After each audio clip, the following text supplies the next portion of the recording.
Good morning, friends. Today we are discussing ICI question and answer for past examination and RTP for the chapter of invoice. बहुत आसान chapter था. I hope आपने revision कर लिया हो अच्छे से. रिवीजन चार्ट से करना मैंने आपको बताया था. चार्ट से रिवीजन करने के बाद फिर आप ये क्वेश्चन को ये वीडियो को आप जब भी देखना, जब आप रिवाइज कर लो तभी आपको ज्यादा क्लैरिटी होगी. तो स्टार्ट करते हैं आज हम आईसीआई के क्वेश्चंस. Chapter invoice. चैप्टर बहुत इंपॉर्टेंट है फॉर द एग्जामिनेशन पर्पस. जब मैंने एनालाइज किया आरटीपी देख के और क्वेश्चन देख के, चैप्टर में से क्वेश्चन पूछा ही जाएगा 100%. कोई ऐसा चांस नहीं कि इस चैप्टर में से क्वेश्चन ना आए. तो हमारे सामने है, सबसे पहले हमारे सामने है मई 2018 का क्वेश्चन पेपर जीएसटी का, जिसके अंदर हम इनवॉइस चैप्टर के क्वेश्चन को डिस्कस कर रहे हैं. तो चैप्टर बड़ा आसान था. ये क्वेश्चन को डिस्कस कर लेते हैं एक बार. क्या क्वेश्चन पूछा गया है? ये क्वेश्चन आया है 3 नंबर का, क्वेश्चन नंबर 11 का बी. ये हमारा इनवॉइस चैप्टर में से है. डिटरमाइन विद रीजन, रीजन बताना. Whether the following statement are true और फॉल्स. रीजन के साथ बताना है true and false. A registered person shall issue a separate invoice. Shall का मतलब होता है मैंडेटरी. एग्जामिनर की लैंग्वेज को पकड़ना है. Shall issue a separate invoice for supplying both taxable and exempt goods to unregistered person.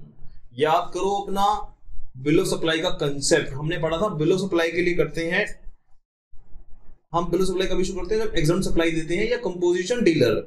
और टैक्सेबल सप्लाई और एग्जम्प्ट सप्लाई अगर दोनों एक ही बिल में है, अगर अनरजिस्टर्ड को है, तो हम कंसोलिडेटेड, या फिर हम उसको बोलते हैं, क्या बोलते हैं word, invoice come bill of supply. आपको याद होगा हमारे बुक में ये मेंशन है, invoice come bill of supply issue करने का हमें ऑप्शन होता है. इसका मतलब इन्होंने जो ये बोला है शेल इशू, ये शेल नहीं होना चाहिए, यहाँ पे मे होना चाहिए. कभी आप सोचो सर सही लिखा है इन्होंने, टैक्स इनवॉइस भी हो सकता है, बट यहाँ पे एग्जामिनर की आपकी चेक करने की इंटेंशन है, वो आपको चेक करना चाहता है कि आपको क्या इस टर्म की नॉलेज है कि नहीं है. तो 1.5 नंबर का ये क्वेश्चन है. कैसे इसको अटेम्प्ट करना है ये हम देखते हैं. Let's discuss. देखते हैं इसको कैसे हमें इस क्वेश्चन को लिखना है. चेक करते हैं कैसे इसको लिखना है. तो how to present our question, let's see. ये हमारा क्वेश्चन है, क्वेश्चन पेपर. क्वेश्चन पेपर में क्या क्वेश्चन पूछा गया है जी? क्वेश्चन नंबर 11 का बी. तो हम यहां लिखेंगे फॉल्स स्टेटमेंट है ये. क्वेश्चन नंबर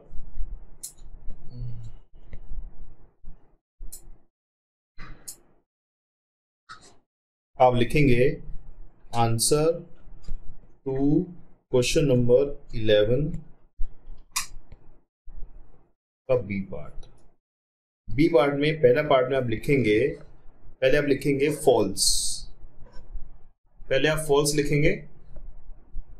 फॉल्स लिखने के बाद तो हम लिखेंगे question answer to question number 11 भी. पहले हम लिखेंगे फॉल्स. ये स्टेटमेंट फॉल्स है और हम कारण बताएंगे. रीजन क्या है जी? रीजन लिखते हैं यहां पे. रीजन आ रजिस्टर्ड पर्सन, मैं थोड़ा सा हल्का पेन यूज कर लेता हूं. A registered person may issue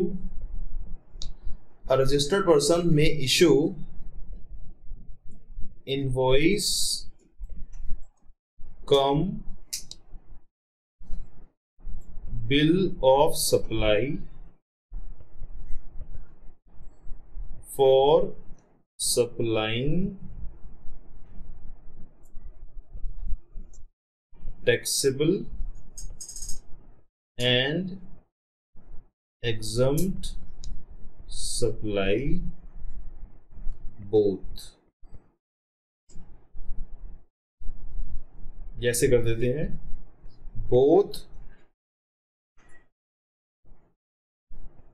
taxable and exempt supply, he can issue invoice come bill of supply. So आप बता दिया आपने कि registered person, hence it is not mandatory to issue, यहां लिखो to unregistered person.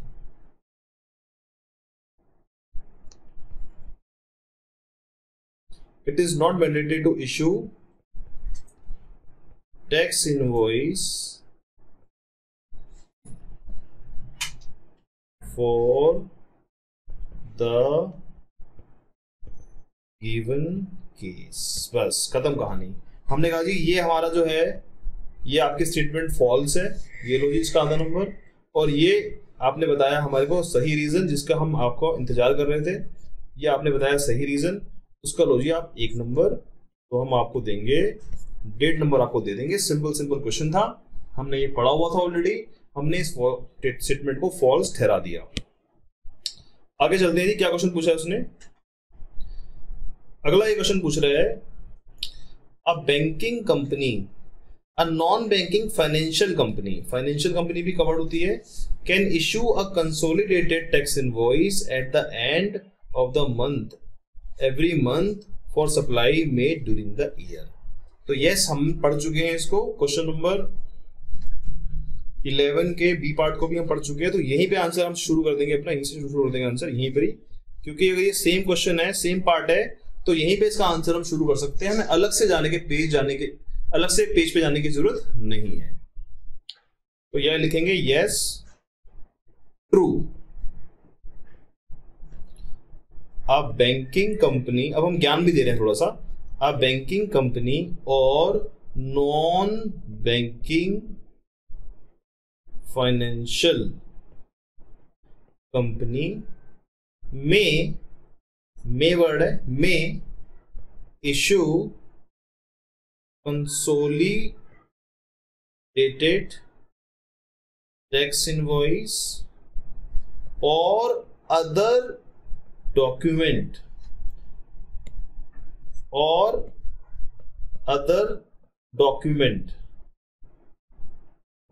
as may be prescribed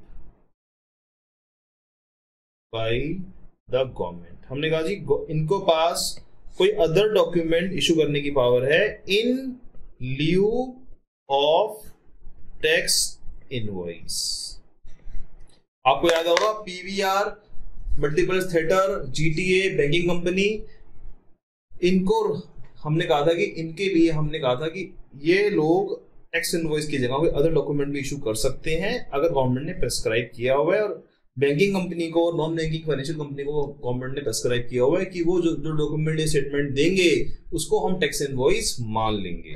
तो ये statement true है, तो इस तरह से आपको आंसर देना था। शॉर्ट में ट्रू दे दिया आपने, शॉर्ट में आपने अपना आंसर दे दिया।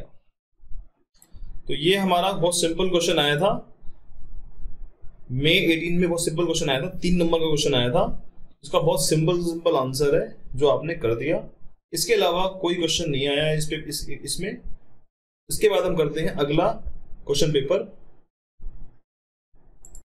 इसके बाद हम करते हैं नवंबर 2018 के अटेम्प्ट में क्वेश्चन आया है इनवॉइस के ऊपर, क्वेश्चन नंबर 11 का बी, अगेन क्वेश्चन नंबर 11 का बी आया हुआ है जो आपका इनवॉइस के ऊपर है। तो इसके बारे में हम बात कर लेते हैं, क्या पूछा है इन्होंने। ध्यान से पढ़ना है क्वेश्चन को, बड़ा केयरफुली पढ़ना है। Be careful while reading the question, कोई भी क्वेश्चन पढ़ने में गलती नहीं करनी।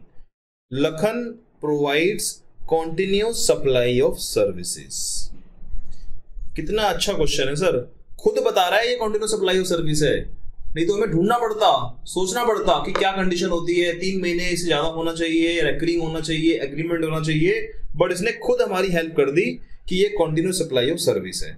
बहुत अच्छा काम कर दिया है टीचर ने, तो इसने एग्जामिनर ने तो उसके बाद टीएनबी लिमिटेड को दे रहा है, ये फर्निश कर रहा है इंफॉर्मेशन। तो पहले हम ये क्वेश्चन पढ़ने के बाद ही तुरंत हम रिवाइज करते हैं अपने कंसेप्ट। हमने कहा जी 3 बातें होती हैं इसके अंदर। पहला, आपकी ड्यू डेट है तो ड्यू डेट वाले दिन या उससे पहले। दूसरा, अगर आपकी पेमेंट है, पेमेंट से लिंक है तो पेमेंट वाले दिन। और आपका इवेंट बेस है, इवेंट बेस वाले में इवेंट जब आपका कंप्लीट होगा तब हम मान लेते हैं आपको इनवॉइस इशू करना है। ये हमारा कंसेप्ट में रिवाइज कर लिया। अब हम क्वेश्चन को पढ़ेंगे ताकि हमारा क्वेश्चन गलत ना हो। तो डिटरमाइन करना है कब आपको इनवॉइस इशू करना है। बच्चे टाइम देख के, ये टाइम देख के पता क्या समझते हैं, ये क्वेश्चन टाइम ऑफ सप्लाई का आ गया सर, बड़ा घबराने लग जाएंगे, कितना कुछ पूछ लिया इन्होंने, कितना बड़ा क्वेश्चन है। अरे भाई साहब पूरा पढ़ लो। Time of issue of invoice, उसने आपसे टाइम ऑफ सप्लाई नहीं पूछा, उसने आपसे इश्यू ऑफ इनवॉइस का टाइम पूछा है। तो बी वेरी केयरफुल। अच्छा क्या बोला इसने, पहला केस है इफ ड्यू डेट। अच्छा एक बात तो क्लियर है सर, ये क्वेश्चन 5 नंबर का है तो कोई तो क्वेश्चन में जान है, ऐसा नहीं है जान है। क्वेश्चन में एक नंबर के तो हो गए ये आपके पॉइंट। उसके अलावा इंस्टीट्यूट ने 2 नंबर रखे होंगे प्रोविजन बताने के। यानी कि अगर आप सीधा सीधा डेट लिख के आ जाओ कि हाँ इस डेट पे इनवॉइस बनाना है तो आपको 2 नंबर आपके बिना मतलब के कट जाएंगे। इसका मतलब कहीं ना कहीं इंस्टीट्यूट चाहता है आपसे कि आप 2 नंबर के लिए इसको प्रोविजन भी बताओ इंस्टीट्यूट को कि प्रोविजन क्या है कंटिन्यूस सप्लाई ऑफ सर्विस का। तो प्रोविजन भी बताएंगे हम और आंसर भी देंगे, दोनों काम हम करेंगे। तो इस तरह से आपको सोचना है एग्जामिनेशन हॉल में कि अगर क्वेश्चन 5 नंबर का है और इसने 3 पॉइंट पूछे हैं तो कहीं ना कहीं इसने प्रोविजन भी हमारे से एक्सपेक्ट किया है कि हम प्रोविजन भी इसको लिख के बताएं कि प्रोविजन क्या है इसके बारे में। तो इफ नो ड्यू डेट यानी कि ड्यू डेट नहीं है, इसका मतलब क्या है, ड्यू डेट नहीं है तो हम क्या बोलेंगे, पेमेंट वाले दिन हम मान लेंगे। पेमेंट वाला दिन ढूंढेंगे, अब यहाँ पे कहाँ है, पेमेंट वाला दिन है ये वाला। तो इसका मतलब इस डेट पे हमें इनवॉइस इशू करना है, इस डेट पे या इससे पहले। तो ऑन और बिफोर, ये काम मैं कहां कर रहा हूं सर, ये काम मैं रफ में कर रहा हूं ताकि मेरा क्वेश्चन ड्राफ्टिंग करते हुए गलती ना हो। मैंने कहा जी इस डेट पे, क्योंकि ड्यू डेट डिसाइड नहीं है तो पेमेंट वाले दिन या पेमेंट वाले दिन से पहले मेरे को इनवॉइस इशू करना है।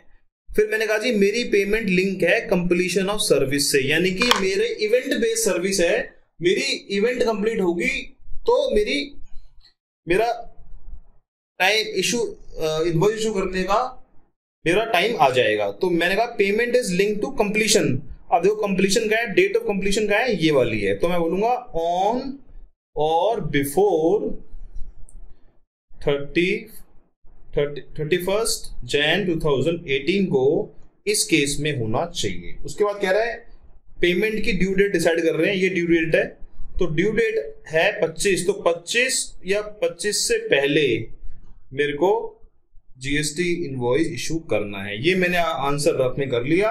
अब मैं इसको कैसे आंसर दूंगा मैं आपको शॉर्ट में बता रहा हूं, शॉर्ट में कि मैं कैसे इसका आंसर करूंगा। क्वेश्चन नंबर 11 का बी पार्ट कर रहा हूं मैं। Let me explain you how to answer. तो मैं करूंगा जी यहां पे आंसर टू क्वेश्चन 11 का बी पार्ट। पहले मैं दूंगा लीगल प्रोविजन, क्योंकि लीगल प्रोविजन उसने पूछा नहीं है मेरे से, बट मुझे लग रहा है कि क्वेश्चन 5 नंबर का है तो कहीं ना कहीं इंस्टीट्यूट 2 नंबर लीगल प्रोविजन के अलॉट करके बैठा होगा, तो मुझे इसको लीगल प्रोविजन देना पड़ेगा। हम बताएंगे इन case of continuous supply of services the invoice shall be issued in the following manner। मैं बताऊंगा जी, पहले मैं इसको केस दूंगा। if due date is ascertainable, मैं दूसरा केस दूंगा इसको, if due date is not ascertainable। मैं इसको तीसरा केस बताऊंगा, if payment is link to completion of event. अगर आपकी पेमेंट लिंक्ड है तो इस केस में क्या करते हैं हम, invoice shall be issued on or before due date। Simple मैंने बता दिया इसको, ये लीगल प्रोविजन है। मैं बता रहा हूं जी इस केस में क्या होगा, यहां पे मैंने एक गलती कर दी, यहां पे लिखा है invoice, invoice shall be issued on or before receiving the payment। ठीक है जी, ये मैं इसको लीगल प्रोविजन दे रहा हूं एग्जामिनर को, नहीं तो ये नाराज हो जाएगा मेरे से। पेमेंट इज लिंक टू, तो invoice shall be issued on or before the date of completion of event। ये मैंने एग्जामिनर को, आपने गौर किया होगा मैंने बिफोर हर जगह ऐड कर दिया, आपको याद होगा बिफोर हर जगह ऐड करने में कोई दिक्कत नहीं, तो लॉ दिमाग में ऑन रखना है, बट एग्जाम में लिखते हुए बिफोर ऐड कर देना। तो बिफोर मैंने यहाँ पे ऐड कर दिया जानबूझ के, तो ये मैंने आंसर कर दिया है जी, ये मैंने इसको दे दिया है लीगल प्रोविजन। ये लीगल प्रोविजन देने के बाद फिर मैं आपके आप आ जाऊंगा मेन आंसर पे। मैं बोलूंगा अब सुन लो मेरा मेन आंसर, मेरा मेन आंसर क्या है वो सुन लो आप जरा एक बार। मैं बोलूंगा एग्जामिनर को अब सुन लो मेरा मेन आंसर। मैंने कहा जी ये मेरा आंसर है, यहां पे आएंगे हम पढ़ेंगे नो ड्यू डेट, यानी कि मेरी जो ड्यू डेट डिसाइडेड नहीं है, तो मैं क्या लूंगा, पेमेंट वाले दिन लूंगा। और पेमेंट वाला दिन कौन सा है मेरा, ये वाला मेरा पेमेंट वाला दिन है, तो मैं लिखूंगा 30 मार्च। तो मैं लिखूंगा द डेट 30 मार्च 2018, या ऐसे लिखूंगा मैं ऑन 30 मार्च 2018 और बिफोर द इनवॉइस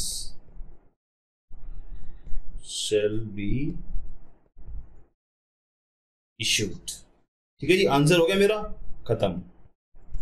अगला प्रोविजन क्या है जी, अगला प्रोविजन कह रहा है मेरा कंप्लीट कब हो रहा है इवेंट, मेरा 31/1 को मेरा इवेंट कंप्लीट हो रहा है। तो मैं लिखूंगा यहां पे 31/1 को मेरा इवेंट कंप्लीट हो रहा है, तो मैं 31/1 की कहानी इसको सुना दूंगा। कहां गया जी मेरा,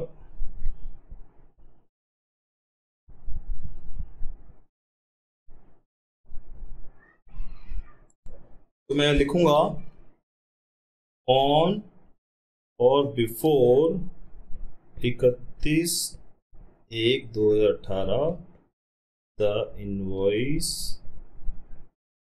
shall be issued। बस मैं सिंपल आंसर दे रहा हूं उसको, क्योंकि लीगल प्रोविजन में उसको ऑलरेडी दे चुका हूं, मैं उसको सिर्फ आंसर बता रहा हूं कि ये मेरा आंसर है।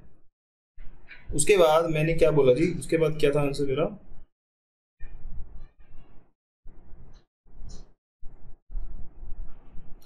उसके बाद है ड्यू डेट है 25/3/2018, तो इसका आंसर है on or before due date that is 25/3/2018 the invoice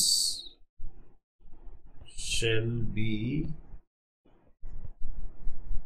issued। तो ये मेरा आंसर करने का तरीका है। मैंने पहले इसको लीगल प्रोविजन दे दिया, लीगल प्रोविजन देने के बाद मैंने इसको बताया जी ये मेरा आंसर है as per the concept of continuous supply of services. तो ये इस तरह से मैंने इस क्वेश्चन को आंसर किया है। क्वेश्चन बहुत सिंपल है इनवॉइस का, और क्वेश्चन का आंसर भी बहुत सिंपल है, बट आपको थोड़ा ध्यान रखना है कि अगर ये क्वेश्चन अगर 3 नंबर का होता तो मैं इसको लीगल प्रोविजन नहीं देता, मैं सिर्फ इसको आंसर देके आ जाता 1 1 1। बट अगर इसने मेरे से 5 नंबर का क्वेश्चन पूछा तो कहीं ना कहीं इसने लीगल प्रोविजन मेरे से एक्सपेक्ट किया है, तो मैं उसको लीगल प्रोविजन भी देके आऊंगा। आइए जी नेक्स्ट क्वेश्चन पेपर पे आते हैं। हम एक क्वेश्चन पेपर डिस्कस कर रहे हैं मई 2019 का। बहुत सिंपल क्वेश्चन आया हुआ है इसमें। कह रहा है इंडिपेंडेंट केस में बताओ time of issue of invoice. मैं आपको दोबारा बोल रहा हूँ, टाइम वर्ड देके कंफ्यूज मत होना पेपर में। टाइम देखते ही आप कंफ्यूज हो जाते हो। इश्यू ऑफ इनवॉइस की बात मुझसे पूछना चाह रहा है, और कौन सा केस है? गुड्स वाला केस है। पहले आप रिवाइज करो, गुड्स वाले केस में रिमूवल है कि नहीं है, पहले उल्टा चलना है। पहले आप देखो अप्रूवल है कि नहीं है, कंटिन्यूअस सप्लाई ऑफ गुड्स है कि नहीं है, और मूवमेंट है या मूवमेंट नहीं है। तो देखते हैं क्या केस है। Enter into contract. कॉन्ट्रैक्ट देखते मत सोचना कि कॉन्ट्रैक्ट होते ही कंटिन्यूअस सप्लाई गुड्स होगा ही होगा। देखते हैं रेकरिंग है कि नहीं है। सूरज से कॉन्ट्रैक्ट किया है और सूरज सप्लाई करेगा इसको। क्या सप्लाई करेगा? 3 अक्टूबर को ये सप्लाई करेगा। ठीक है जी। Goods were remove. अच्छा, कॉन्ट्रैक्ट होने से हमें कोई मतलब नहीं है। हमने कहा कॉन्ट्रैक्ट आपने कभी भी किया हो, हम तो देखेंगे गुड्स रिमूव कब हुआ है। तो गुड्स रिमूव हुआ है इस तारीख को, तो ये हमारा हो गया रिमूवल डेट। अच्छा, as per agreement the goods were delivered. Goods actually में डिलीवर हुए इतनी तारीख को। अरे डिलीवर्ड से हमें क्या मतलब है भाई साहब? डिलीवर्ड हमें नहीं देखना। डिलीवर्ड कहां देखना होता है? जहां गुड्स की मूवमेंट नहीं होती। यहां तो मूवमेंट दिख रही है। अच्छा, एक बात हो रहा है, एग्रीमेंट देख के आपको लग रहा है कंटिन्यूअस सप्लाई ऑफ गुड्स है। यहाँ पे रेकरिंग नेचर भी हमें दिख नहीं रहा कहीं भी, इसलिए ये नॉर्मल केस है जहां पे मूवमेंट होती है।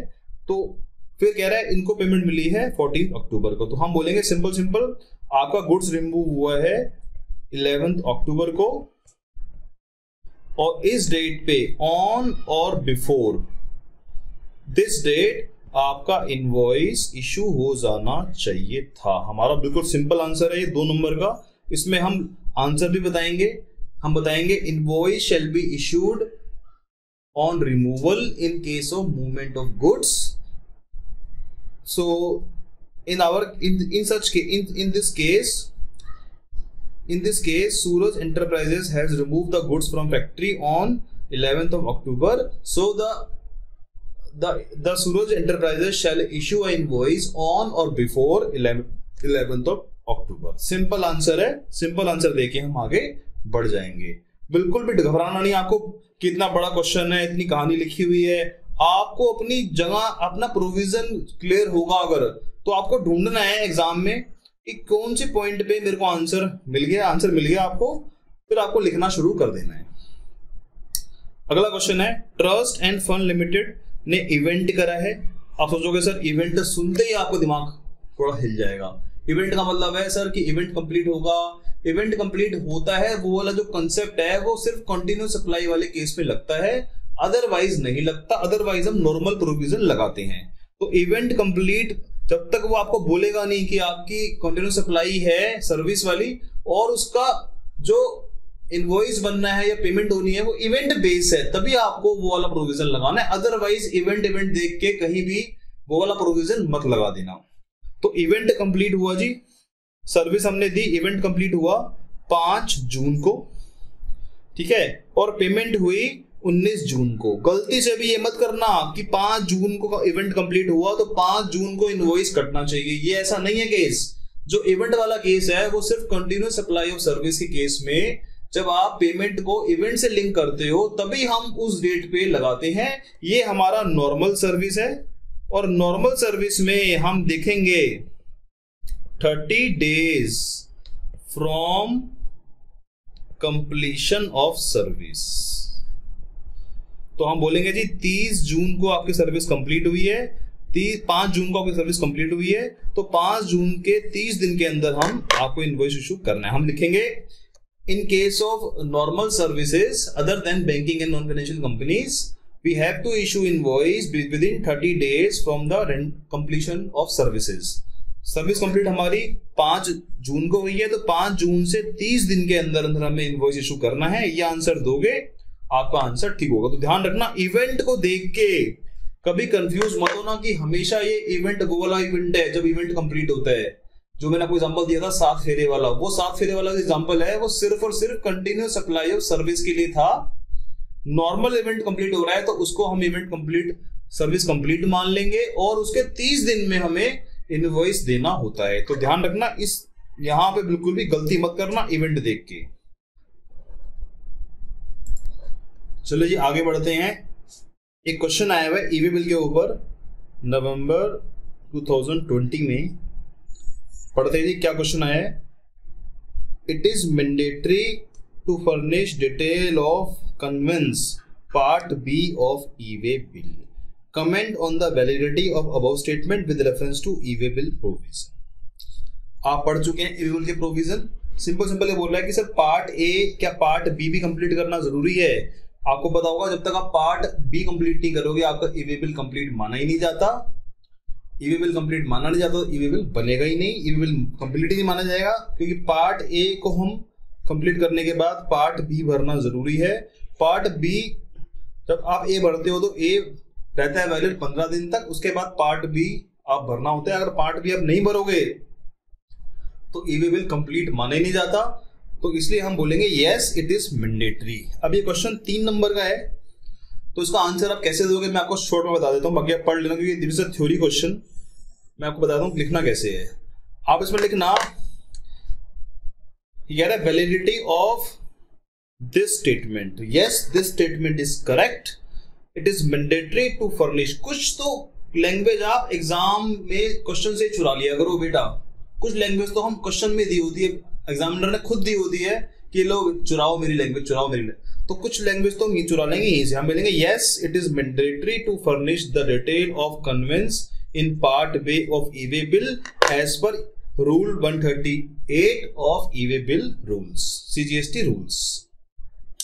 There are 2 parts of e-way bill, part A and part B. Part A has to be submitted either by supplier, transporter or recipient as the case may be, and part B has to be assigned to transporter or to be submitted by transporter with vehicle number. If part B is not updated, the e-way bill is not complete and shall not be generated. Hence part B is mandatory to be furnished to generate e-way bill। सोरी सी कहानी आपने बना के उसको point में सुना दी और यही उसका आंसर है कि सिंपल ये हमें उसको ये दिखाना है कि ये पार्ट ए और पार्ट बी दोनों जरूरी होते हैं। ये हमें नॉलेज एग्जामिनर यहाँ पे चेक कर रहा है इस क्वेश्चन में। एक क्वेश्चन आया है, बहुत इंपॉर्टेंट क्वेश्चन आया है, नवंबर 2020 साइकिल 2 यानी कि जो जैन में एग्जाम हुआ था उसमें क्वेश्चन आया है ABC सिनेमाज। सर हमें याद है, पढ़ा हुआ है हमें सिनेमा का केस था जहां पे हम कुछ और डॉक्यूमेंट भी इशू कर सकते हैं या टैक्स इनवॉइस को भी हम मान लेंगे, वो GST का इनवॉइस, टिकट को मान लेंगे tax invoice. A registered person engage in making supply of services by admission exhibition of cinematograph films in multiplex screen, याद है पढ़ा है हमें, was issuing consolidated tax invoice for supply at the close of each day. During this month, the department raised the objection for this practice and issued separate tax invoice for each ticket. Advise ABC Cinema. बहुत simple answer है इसका। पहले आप इसमें दोगे legal provision, आप लिखोगे legal provision में, लीगल प्रोविजन क्या है, पहले आप ये दोगे कि क्या प्रोसीजर फॉलो करना पड़ेगा, पहले तो वो पूछ रहा है आपसे, तो हम इसमें बताएंगे as per recent judgment, as per recent amendment issued by the department. आप चुराओ यहां से लाइन चुराओ, यहां से आप लिखोगे यहां पे अ registered person engage in making supply of services bye, ये लाइन पूरी आपने क्वेश्चन पेपर से चुरा ली। फिर लिखोगे यहां से may issue consolidated tax invoice और any other document as may be prescribe in lieu of tax invoice की जगह या instead of tax invoice he may issue consolidated tax invoice or any other document and that shall be treated as tax invoice under recent amendment। ये बात आपने बोल दी। फिर last में दोगे conclusion, the department objection is not valid in the law. ये जो department ने कंक्लूजन दिया है ये वैलिड नहीं है। एंड ABC सिनेमाज में इशू कंसोलिडेटेड टैक्स इनवॉइस और the ticket shall be treated as tax invoice. Simple answer है 4 नंबर का। तो आप इसमें पहले बताओगे लीगल प्रोविजन, उसके बाद पहले आप दोगे इसके अंदर लीगल प्रोविजन, फिर आप दोगे कंक्लूजन। क्या आपका कंक्लूजन है? तो सिंपल आपका क्वेश्चन है ये। इस तरह के क्वेश्चन आए हुए हैं जो हम ऑलरेडी कर चुके हैं। आपको लेंथ ऑफ द क्वेश्चन देख के कभी नहीं घबराना, क्वेश्चन की लेंथ देख के नहीं घबराना। आपको देखना है कि इसका कंसेप्ट क्या है और हमने कहां पढ़ा है इसको और किस तरह से इसको ड्राफ्ट करना है, आंसर लिखते हुए कैसे ड्राफ्ट करना है, वो आपको थोड़ा सा प्रैक्टिस करनी पड़ेगी। एक क्वेश्चन और आया हुआ यहां पे, Agni limited registered supplier wishes to transport cargo by road है बिटवीन 2 सिटी, ठीक है जी। डिस्टेंस है 360 किलोमीटर, ठीक है जी, कोई दिक्कत नहीं है। Calculate the validity of E way bill if it is over dimensional. Sir ये तो बहुत सिंपल क्वेश्चन है, हम कैसे निकालेंगे? 370 किलोमीटर है, उसको डिवाइड करेंगे 20 से और 20 से डिवाइड करके देखेंगे कितना आ रहा है, क्योंकि ओवर डायमेंशनल कार्गो की जो लिमिट है वो है 20 किलोमीटर के लिए एक दिन हमें मिलता है। अब ये राउंड ऑफ में नहीं है तो 370 डिवाइडेड बाई 20 ये आएगा हमारा 18। तो यहाँ पे 68 है तो 368 डिवाइडेड बाई 20 ये आएगा हमारा, ये हम काम कर रहे हैं रफ में 18.4 डेज आएंगे, जबकि इसको हमें राउंड ऑफ करना है 90 डेज। तो हमारा आंसर है 90 डेज। अगर आपको समझ में ऐसे नहीं आ रहा तो उसका एक तरीका और है, हमेशा आप 368 को राउंड ऑफ कर लो, पहले 20 के मल्टीपल में राउंड ऑफ कर लो। तो यहां कर लेंगे हम 380 kilometre divided by 20, 380 divided by 20, ये भी आंसर हमारा आएगा 90 डेज। ये काम मैंने रफ में करा है, काम मैंने फेयर में नहीं किया। अब इसको रफ में लिखोगे, आप फेयर में लिखोगे as per e-way bill rules, as per CGST rules, the time limit, the validity of e-way bill shall be 1 day for each 20 kilometer for over dimensional cargo, and in our case, in the above given case 368 kilometer, the validity of e-way bill shall be 368 divided by 20 is equal to 90 days करके आप दिखा देना और आपका answer complete हो जाएगा। थोड़ा सा आप, ये क्वेश्चन 3 नंबर का है, थोड़ा इसमें आप बताओगे लीगल प्रोविजन बताओगे पहले, फिर उसके बाद इसका आंसर करोगे ताकि आपको मार्क्स पूरे मिले। तो you have to give little bit legal provision and then your answer to gain 100%।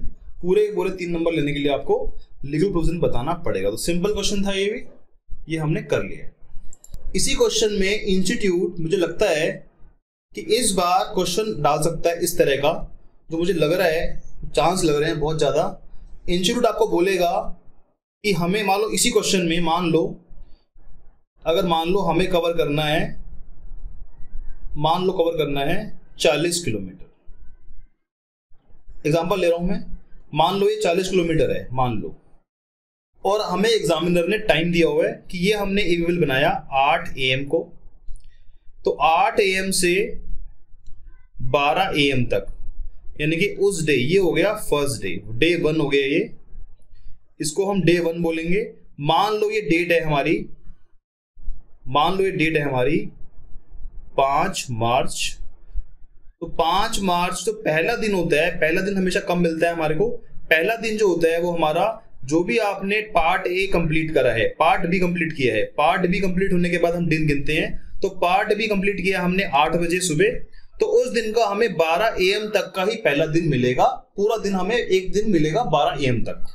उसके बाद अगला जो दिन मिलेगा वो 12 AM से लेके मिलेगा अगले 12 AM तक, तो ये मिलेगा हमारे को एक डे। तो आप चेक कर लेना, ये हमारा हो गया 5 और ये हो गया हमारा 6। तो आप आंसर दे के आओगे कि हमारा ई-वे बिल वैलिड रहेगा। Validity of e-way bill is equal to 12 midnight of 6 March oblique 7 March, क्योंकि 6 और 7 का मिडनाइट है, तो 6 और 7 का जो मिडनाइट है उसको हम बोलते हैं मिडनाइट। तो इस दिन तक आपकी वैलिडिटी रहेगी। ध्यान रखना, मुझे लग रहा है कि इस बार इंस्टीट्यूट ये क्वेश्चन पूछ सकता है आपको कि आपको टाइम दिया जाएगा, यहाँ पे आपको टाइम दिया जाएगा कि हमने 8 बजे ईवेबल इशू करा है, तो 8 बजे से लेके 12 बजे तक फर्स्ट डे हो गया, और उसके 12 बजे से लेके नेक्स्ट 12 बजे तक हो गया आपका second day.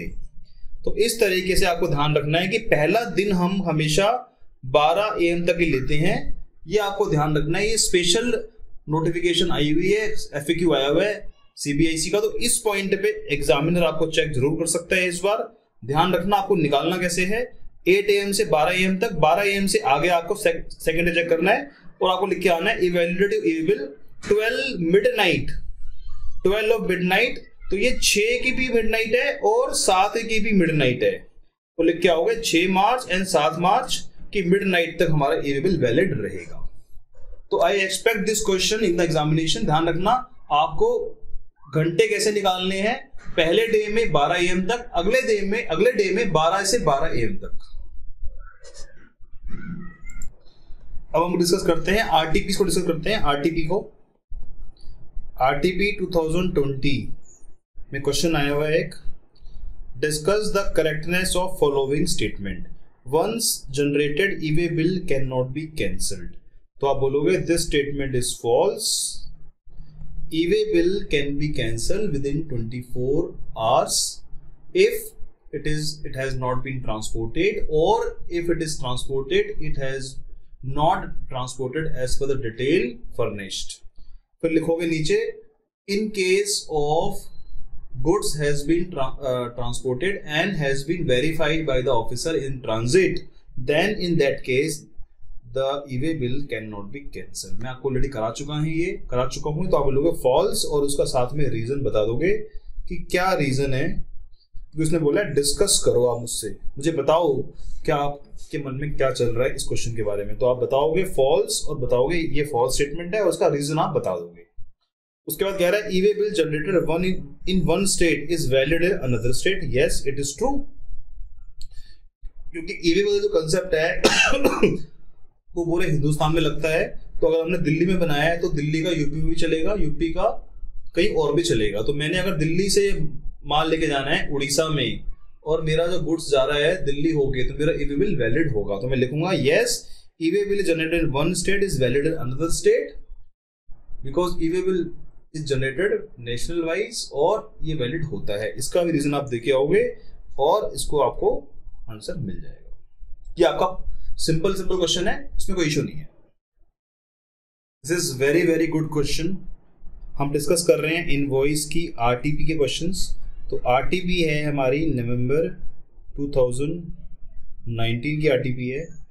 This is very good question और I think this question is expected. मुझे लगता है कि ये बहुत इंपॉर्टेंट क्वेश्चन है, इसको अलग से आप मार्क कर लो। ये एग्जाम में एक्सपेक्ट मुझे लग रहा है कि आ सकता है। Very good question. Good question क्या है, करा चुका हूं ऑलरेडी, पर थोड़ा सा बच्चे ना देख के, थोड़ा क्वेश्चन बड़ा देख के और उसमें कुछ टर्म अलग देख के थोड़ा हिल जाते हैं, तो वो मैं आपको क्लैरिफाई कर रहा हूं। ABC limited a registered person has made following taxable supply to mister P. Mister P को हमने सप्लाई करी है।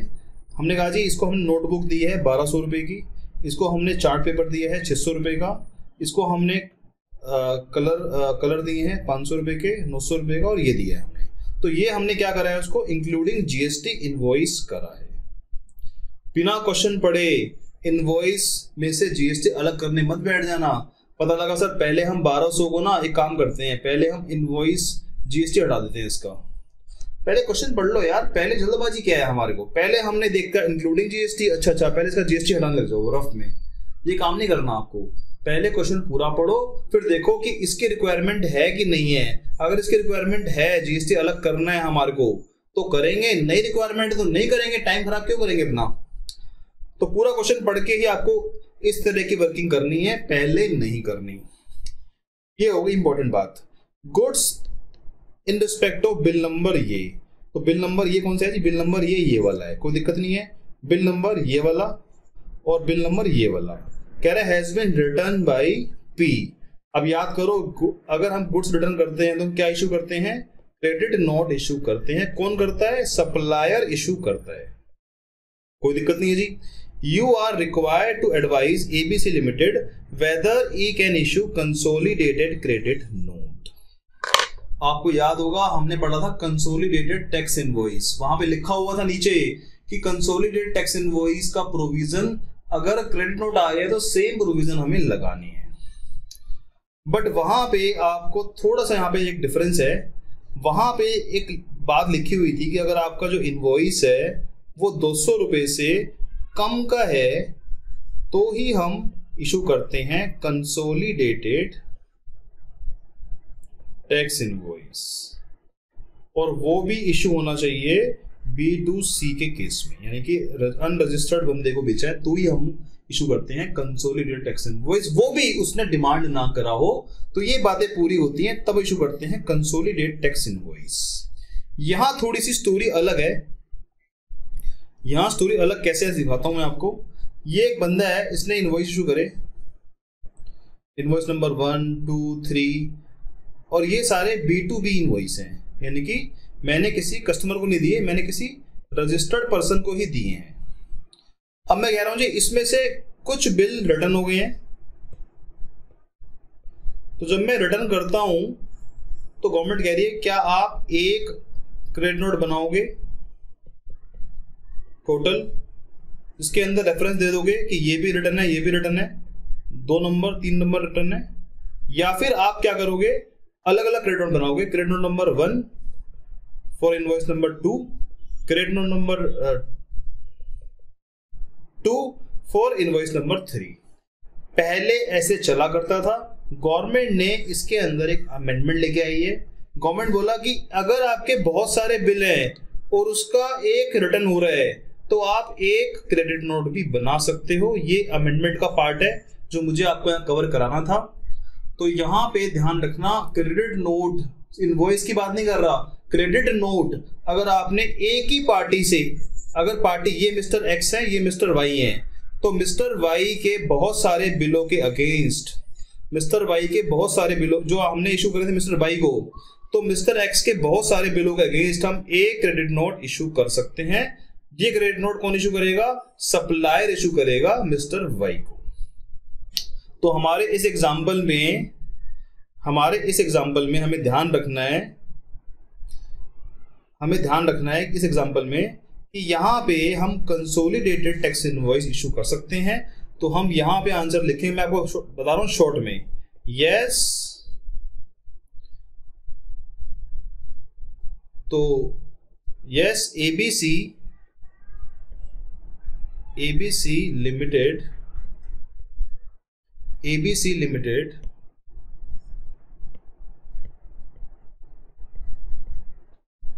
में issue consolidated credit note against invoice against one or more invoices। और आप लिख देना एज पर लेटेस्ट अमेंडमेंट। ये अपनी बुक में ऐड भी कर लेना, ये ऐड कर लेना, क्रेडिट नोट वाले नीचे ऐड कर लेना कि क्रेडिट नोट बहुत सारे बिलों के एक क्रेडिट नोट इशू कर सकते हैं, बशर्ते वो आपका एक ही पार्टी से हो। मैंने कहा जी मैंने ABC लिमिटेड ने मिस्टर पी को इनवॉइस दिया और मिस्टर पी इनको रिटर्न कर रहा है और बहुत सारे इनवॉइस के अगेंस्ट में रिटर्न कर रहा है, तो मिस्टर पी को जो क्रेडिट नोट देंगे वो हम एक सिंगल क्रेडिट नोट दे सकते हैं अगेंस्ट बहुत सारे इनवॉइस। तो ये बहुत लेटेस्ट अमेंडमेंट है, इसको लिंक मत करना कंसोलिडेटेड इनवॉइस से, उसका कंसेप्ट सेम का सेम रहेगा वैसे ही 200 रुपए और अनरजिस्टर्ड वाला। ये नया प्रोविजन मतलब ये अमेंडमेंट आई है कि हम एक credit note consolidated credit note issue कर सकते हैं बहुत सारे इनवॉइस के अगेंस्ट। तो आप इसमें सिंपल लिख के आओगे, यस एबीसी लिमिटेड में issue consolidated credit note against one और मोर इनवॉइसेस। सो इसमें कोई इशू नहीं है और ये पॉसिबल है। देखने में आपको लग रहा है ये क्वेश्चन कितना बड़ा है, इसमें कितने सारे टेबल हैं। जब इसको देखोगे ना एग्जामिनेशन हॉल में तो आप घबरा जाओगे कि इतना बड़ा क्वेश्चन है, इसमें ये टेबल है, ये टेबल है, तो इसमें कोई ना कोई लोचा होगा।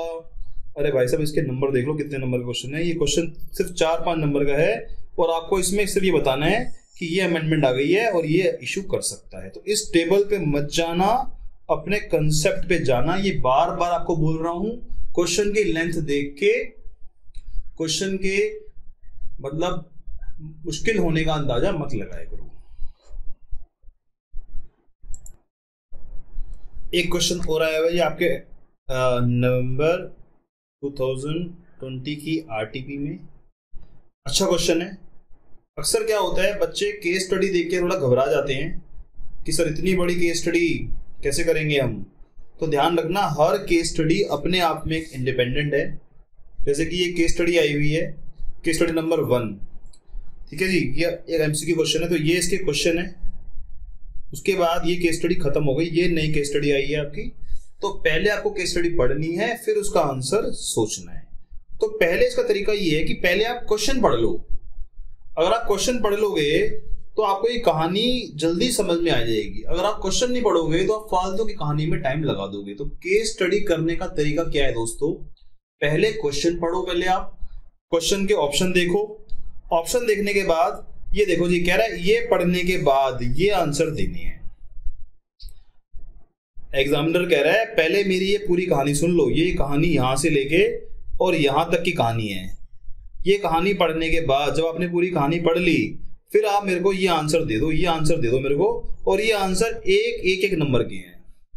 इसका मतलब कहानी पहले नहीं पढ़नी आपको, पहले आपको स्टोरी नहीं पढ़नी, पहले आप क्वेश्चन पे जंप कर जाओ और क्वेश्चन पढ़ना शुरू कर दो। क्वेश्चन पढ़ने से आपको ये पता लगेगा कि मुझे किस कहानी पे ध्यान देना है, किस कहानी को मुझे इग्नोर कर देना है। तो पढ़ते हैं जी, पहले क्वेश्चन पढ़ते हैं। कह रहा है इफेक्टिव डेट क्या होगी रजिस्ट्रेशन की। हमें याद है अच्छे से, इफेक्टिव डेट होती है जब आपने टाइम पे अप्लाई करा है। अगर आपने टाइम पे अप्लाई करा है तो इस बंदे ने काम शुरू किया जनवरी में, इसकी टर्नओवर एक्सीड हो गई कब हुई है 30 जून को, और इसने अप्लाई टाइम पे कर दिया है। इसने टाइम पे अप्लाई कर दिया, इसने 30 दिन में अप्लाई कर दिया है। ये काम कहां कर रहे हैं, रफ में कर रहे हैं। तो इसका मतलब ये डेट हो जाएगी इसकी इफेक्टिव डेट, 30 जून हो जाएगी इफेक्टिव डेट। मैं आंसर दूंगा यहाँ पे, इफेक्टिव डेट होगी मेरी, ये आंसर मेरा ठीक है, इफेक्टिव डेट होगी मेरी 30 जून। तो ये मेरा क्वेश्चन हो गया, एक नंबर मेरा पूरा सिक्योर्ड हो गया। तो मैंने उतना ही पार्ट पढ़ा जितना पार्ट मेरे को रिक्वायर्ड था, उसके इधर उधर के पॉइंट मैंने नहीं पढ़ने। अगला क्वेश्चन आ गया, mister Shyam can issue revise tax invoice. हमें याद है रिवाइज टैक्स इनवॉइस, ये बना रहा हूं मैं रफ में। रिवाइज टैक्स इनवॉइस इशू करते हैं इफेक्टिव डेट से, जिस दिन हमें जीएसटी सर्टिफिकेट ग्रांट हुआ है उस डेट के बीच में हम इफेक्टिव डेट इशू करते हैं। और effective date issue revise tax invoice issue हमें जो करना होता है वो यहां से 30 दिन में करना होता है। याद होगा आपको, यहां से ग्रांट सर्टिफिकेट से 30 दिन हमें गिनने होते हैं। तो आप देखते हैं सर्टिफिकेट इसे कहां मिला है, ये हम करेंगे रिवाइज टैक्स इनवॉइस, करेंगे 30 दिन के अंदर अंदर, करेंगे इस पीरियड के लिए।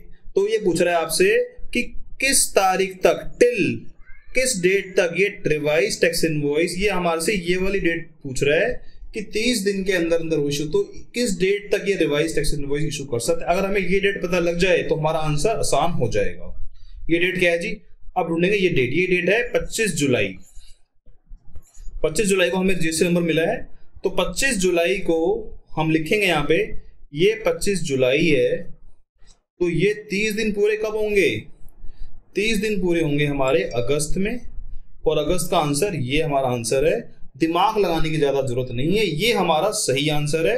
और हम आगे बढ़ जाएंगे। सर पूरी कहानी पढ़ें इसकी, पूरी कहानी दोबारा पढ़ें, पूरी कहानी दोबारा पढ़ने की जरूरत नहीं है। जब हमने अपना कंसेप्ट क्लियर कर लिया और कंसेप्ट से आंसर निकाल लिया और आंसर हमारा निकल गया, आंसर निकल गया हमारा, तो हमें अब कहानी पढ़ने की जरूरत नहीं है।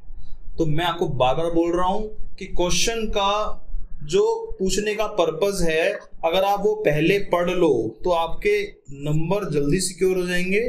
दूसरी बात, आपका टाइम बहुत बच जाएगा। तो ये हमने डिस्कस किया आरटीपी के क्वेश्चन, आईसीआई के क्वेश्चन, इनवॉइस चैप्टर में से। ज्यादा मुश्किल चैप्टर नहीं है, आसान चैप्टर है।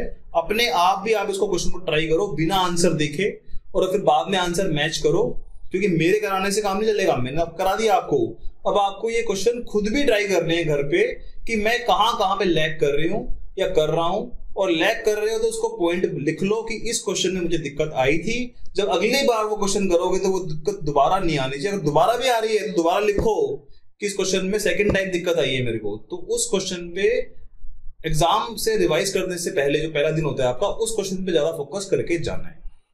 तो ये तरीका रहेगा हमारा रिवीजन का। Thank you so much. आपको हमारी वीडियो कैसी लग रही है, अच्छी लग रही है, लग रही, ये एग्जाम के क्वेश्चन हम करवा रहे हैं तो ये यूजफुल है कि नहीं है? क्योंकि मुझे लगता है कि पता नहीं मैं डाल रहा हूँ ये क्वेश्चन एग्जाम के, पता नहीं आपके लिए क्वेश्चंस कराना, डिस्कस करना इतना यूजफुल है कि भी नहीं है। तो मुझे प्लीज बताइए कमेंट बॉक्स में कि आपको रियली में क्या ये क्वेश्चन का डिस्कशन यूजफुल है कि नहीं है। Thank you so much, take care, bye.